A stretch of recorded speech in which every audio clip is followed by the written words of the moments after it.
Cek. Oke. Assalamualaikum warahmatullahi wabarakatuh.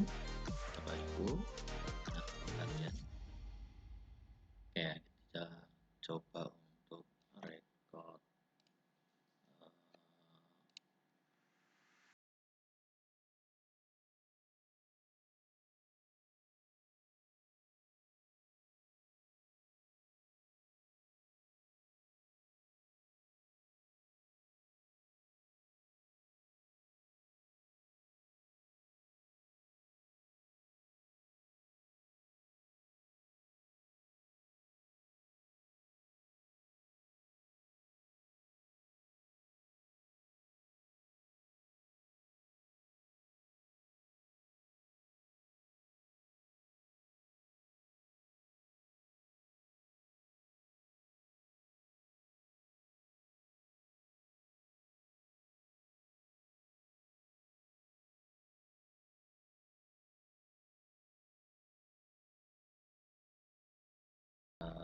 Kita spill di video pada siang hari ini. Oke, Bapak Ibu sekalian, anak-anakku sekalian, ini untuk persiapan PSPMB di tahun 2026-2027.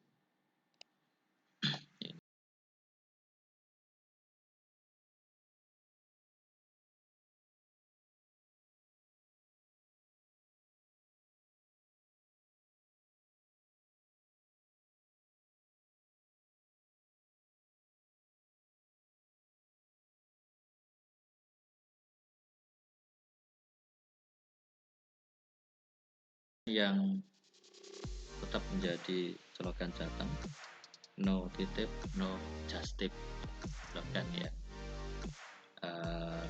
Biasa akan dipegang teguh. Kemudian kita lanjutkan. Ini adalah SPMB untuk SMK Negeri Boarding ya, program boarding. SMK program semi boarding. Tahapan seleksinya akan dilaksanakan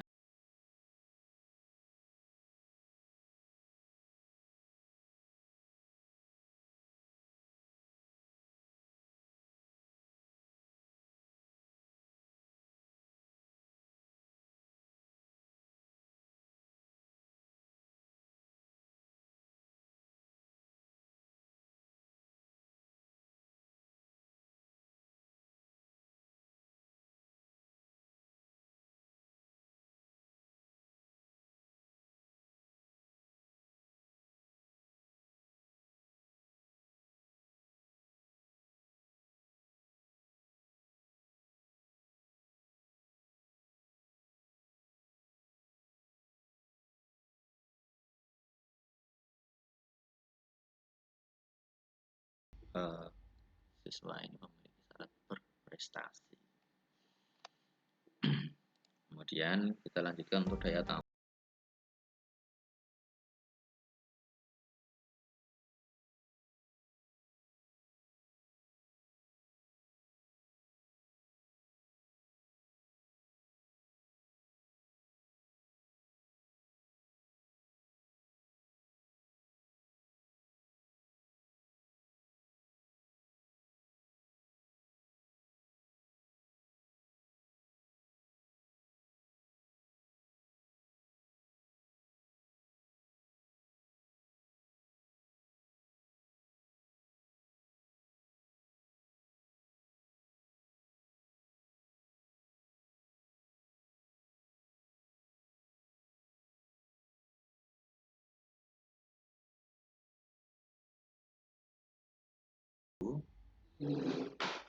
Dasar penyelenggaranya di sini dicantumkan secara komplit detail.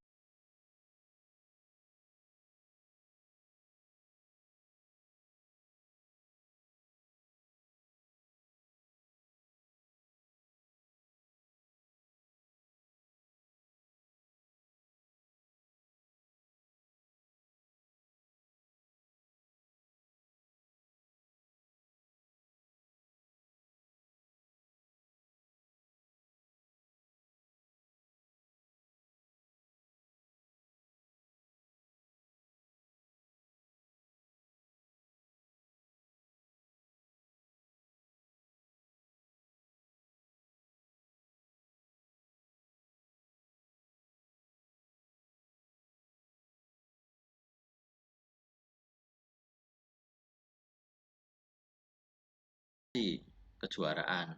Nah, ini untuk yang memiliki prestasi kejuaraan, biasanya tingkat kabupaten, tingkat provinsi.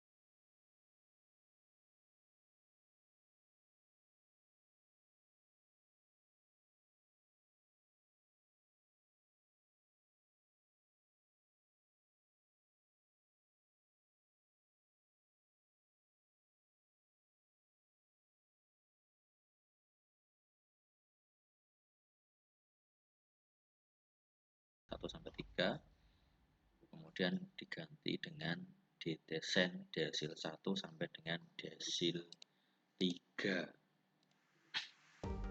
Kemudian pengesahan OPD, pengesahan OPD, kemudian nilai rapot dan prestasi lomba atau ketua organisasi. Kalau tahun lalu itu ada ketua OSIS dan ketua pramuka. Nah, untuk tahun ini nanti diambil dari nilai rapot semester 1 sampai dengan 5, kemudian nilai TKA dan prestasi plus kurasi. Kemudian untuk wilayah kecamatan yang belum berdiri SMA negeri atau SMK negeri, ini kuota khusus, ditambahkan desa tempat kedudukan satuan pendidikan yang berdiri di atas lahan atau tanah kas desa. Oke, kemudian kita lanjutkan prinsip dasar. Ini tadi sudah kita bacakan ya. Integritas, objektif, transparan, akuntabel, tidak diskriminatif, dan berkeadilan. Oke, kita lanjut jalur kuota.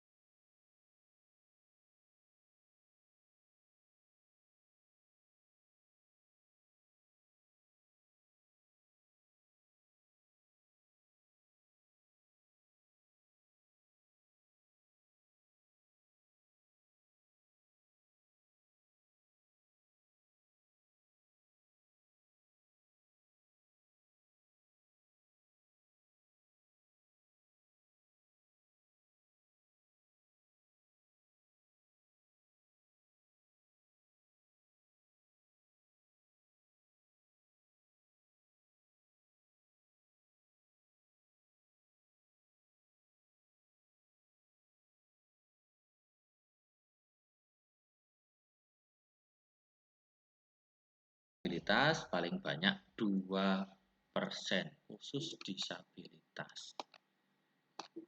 Oke, kemudian kita lanjut, keluarga ekonomi tidak mampu atau DTSEN tadi, DTSEN 1 sampai desil 1 sampai desil 3. Kemudian anak panti ya paling banyak 3%, maksimal ya anak panti. Kemudian ATS paling banyak 2%. Jadi Bapak Ibu, anak-anak sekalian, untuk jalur afirmasi ini perlu kita pahami betul, anak-anak disabilitas itu maksimal hanya 2% saja dari kuota. Oke. Kemudian untuk keluarga ekonomi tidak mampu atau desil 1 sampai 3, ini berarti paling banyak. Nanti sisa dari 2%, 3%, dan 2% tadi. Anak panti hanya 3% dan ATS itu hanya 2%. Jadi sisanya untuk keluarga dan desil 1 sampai 3. Seperti itu. Kemudian selanjutnya prestasi, jalur prestasi. Jalur prestasi paling sedikit 30%. Nah, bisa dipahami ya. Paling sedikit adalah 30%. Jadi bisa lebih dari itu kuotanya. Kayak gitu. Hanya saja nanti yang masuk kebanyakan yang mana. Oke, kemudian untuk prestasi ya, prestasi akademik maupun non akademik. Tadi sudah kita sampaikan di atas. Kemudian untuk mutasi, ini ada mutasi, perbedaan tugas ya, perbedaan tugas paling banyak 5%.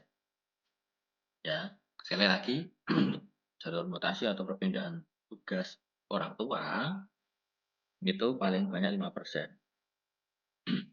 Mutasi umum ya paling banyak 5%, kemudian anak guru paling banyak 2%. Anak guru hanya 2% saja. Kemudian kita lanjutkan model seleksinya. Ya, jadi ini nanti akan dimasukkan ke dalam sistem PPDB secara online. Jadi kita harus paham betul ini. Model seleksi dan kuota ini untuk jalur prestasi paling sedikit 75%. Maaf, kita coba yang ini tadi jalur atau kuota SMA ya, di SMA negeri. Kemudian di bawah ini model atau seleksi untuk SMK negeri, SMK ya. Untuk SMK negeri paling sedikit adalah 75%, paling sedikit, jadi bisa lebih. Prestasi akademik, prestasi non akademik, dan prestasi khusus. Ya, ini diambil 10% dari kuota prestasi. Jadi kalau memang ada itu 10% untuk jalur prestasi khusus. Itu 10% dari 75%. Kalau ada sih, tapi jarang sekali untuk prestasi ini sampai sebanyak ini. Kemudian afirmasi, jalur afirmasi paling sedikit 15% minimal. Ya, jadi bisa lebih kalau yang daftar lebih banyak, berarti ya bisa lebih kayak gitu. Kemudian disabilitas paling banyak 2%, kemudian keluarga tidak mampu atau desil 1 sampai desil 3, anak panti paling banyak 3%, dan ATS paling banyak 2%, sama dengan yang di SMA ya. Kemudian domisili terdekat. Domisili terdekat ini paling banyak 10%. Jadi untuk domisili terdekat ini hanya ada kuota 10% saja. Domisili terdekat paling banyak 10%, kuota khusus warga desa pada satuan pendidikan dengan lahan milik desa. Nah ini. Jadi ini ada kuota khusus untuk warga desa pada satuan pendidikan dengan lahan milik desa. Jadi sekolahnya berdiri di tanah desa. Situ punya hak khusus masuk jalur domisili terdekat. Ya, kita lanjut. Untuk kelulusan tahun 2026-2027, ini ya, perkiraan hasil TKA ini SMP itu akan muncul di tanggal 26 Mei 2026. Kemudian perkiraan lulus di 2 Juni 2026 dan perkiraan tahun ajaran baru di 13 Juli. Jadi SPMB ini di bulan Juni, dari awal Juni sampai akhir, kemudian awal ajaran baru di 13 Juli. Jadi paham ya ini ya. Untuk prestasi kejuaraan, persyaratan khusus bagi calon murid yang melakukan pendaftaran pada jalur prestasi harus memiliki prestasi yang telah divalidasi oleh pemerintah daerah yang melaksanakan SPMB atau dikurasi atau tidak oleh kementerian. Ini yang memiliki sertifikat, jadi harus divalidasi oleh pemerintah daerah. Misalnya lomba tingkat kabupaten, tingkat provinsi kayak gitu. Jadi nanti kepala daerah harus memvalidasi. Jadi ada surat keterangannya dari pemerintah daerah. Biasanya dinas pendidikan. Kemudian hal-hal yang baru di SPMB tahun 2026, 2027. Ya. Pertama adalah prestasi. Ya. Prestasi telah dikurasi oleh Puspresnas. Jadi prestasi ini sudah tercatat pada Puspresnas. Jadi nanti biasanya sih langsung include pada sistem, pada aplikasi. Sumber data kemiskinan didesain. Nah ini juga biasanya yang siswa tidak mampu masuk DT1, DT2 itu juga otomatis diseleksi oleh sistem. Gitu. Jadi nanti Bapak Ibu masuk desil berapa, desil 1, desil 2, atau desil 3. Yang masuk desil 4 berarti nanti tidak bisa masuk jalur afirmasi kayak gitu. desil 5, desil 6 otomatis. Jadi maksimal desil 1 sampai 3 yang bisa masuk jalur keafirmasi, seperti itu. Kemudian untuk kuota siswa khusus yang di dekat di tanah desa ya, satuan pendidikan yang berdiri di tanah desa ya.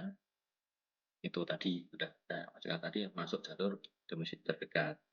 Kemudian khusus untuk nilai 0 akademik yang berupa aktivitas siswa dalam organisasi di sekolah dibuktikan dengan keputusan kepala sekolah. Jadi untuk organisasi ketua OSIS atau ketua pramuka ya, dibuktikan dengan keputusan kepala sekolah. Dibatasi pada ketua organisasi saja. Jadi hanya ketua saja. Kalau anggota nggak boleh. Kita baca lagi. Secara umum kategori ini didefinisikan seluruh kegiatan di lingkup sekolah yang mewadahi aktivitas secara akumulatif untuk semua tingkatan kelas antara lain dan terbatas pada ketua OSIS, ketua panduan atau pramuka, ketua PMK, ketua PMR. Lain-lain ketua yang memenuhi definisi yang telah ditetapkan. Jadi ini OSIS, kepanduan atau pramuka, PMK, PMR. Nanti kalau ada organisasi sekolah lagi, nanti baru akan dibahas atau mungkin didefinisikan pada juknis. Seperti itu. Jadi kita tunggu aja juknisnya yang sah nanti seperti apa. Kemudian adalah seleksi prestasi merupakan penjumlahan beban nilai rapot. Ini di jumlah ya, nilai rapot, nilai TKA, dan nilai kejuaraan. Nilai rapot tambah nilai TKA plus kejuaraan. Nah, nanti kejuaraannya mungkin seperti tahun kemarin ada poin berapa gitu. Nanti jumlah.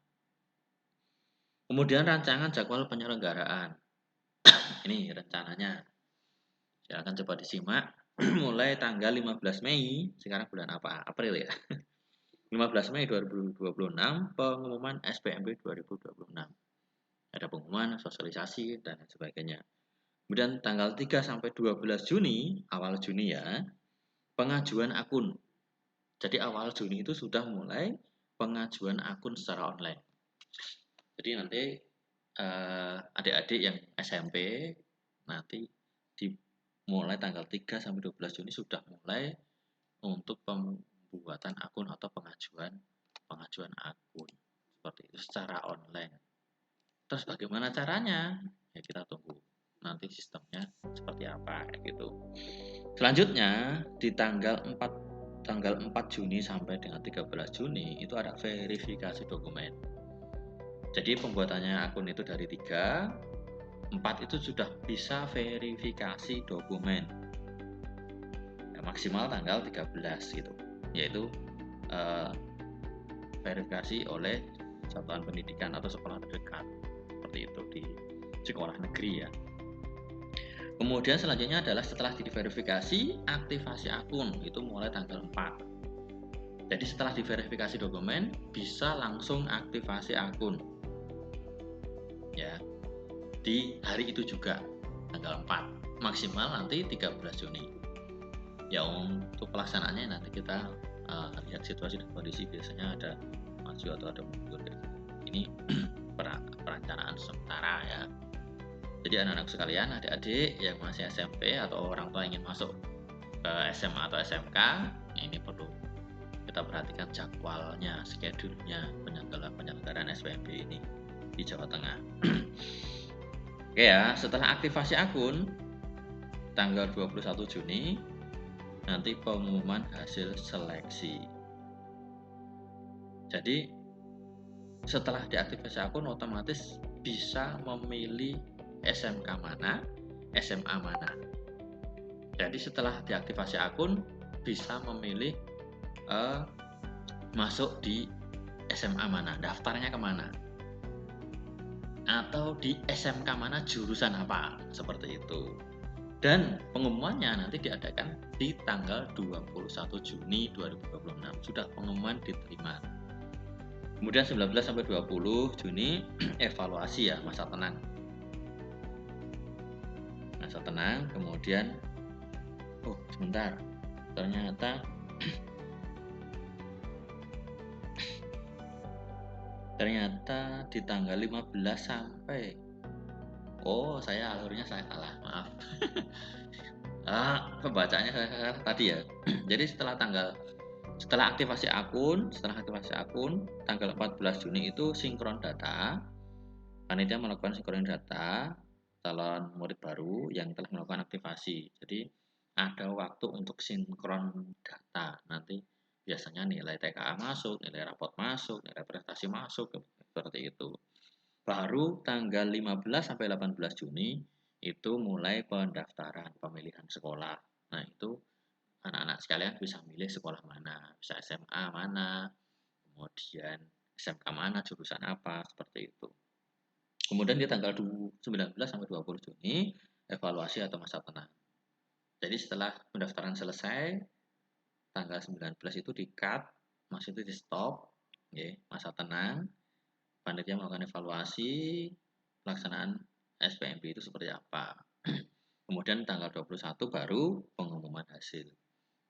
Itu juga secara online semua, dilaksanakan secara online, jadi bisa dilihat di website PPDB. Selanjutnya tanggal 22 sampai 25 Juni daftar ulang. Jadi ke sekolah yang sudah didaftar, yang diterima tadi, daftar ulang. Kemudian tanggal 26 Juni itu pengumuman pendaftaran peserta cadangan. Ya, jadi ada peserta cadangan yang mungkin bisa masuk. Kemudian tanggal 29 sampai 30 Juni daftar ulang cadangan. Ya, sama seperti yang reguler tadi ya. Setelah diterima, dinyatakan diterima, kemudian masuk daftar ulang. Cadangan juga sama, langsung akan dimunculkan pengumuman cadangan yang masuk cadangan siapa. Kemudian daftar ulang. Kemudian tanggal 13 Juni masuk tahun ajaran baru. Seperti itu. Jadi seperti itu untuk sementara informasi juknis sementara. Jadi ada kemungkinan seperti itu. Schedule-nya juga sudah jelas. Mungkin ada beberapa yang bingung dan perlu ditanyakan, bisa tinggalkan atau tanyakan di kolom komentar. Nanti saya jawab sebisa saya. Kalau saya bisa ya. Kalau nggak bisa coba nanti cari informasi atau tanya-tanya kepada admin di SPMB Jawa Tengah. Seperti itu. Dari saya cukup sekian untuk informasi SPMB sementara seperti itu. Nanti bisa kita lanjut di video selanjutnya.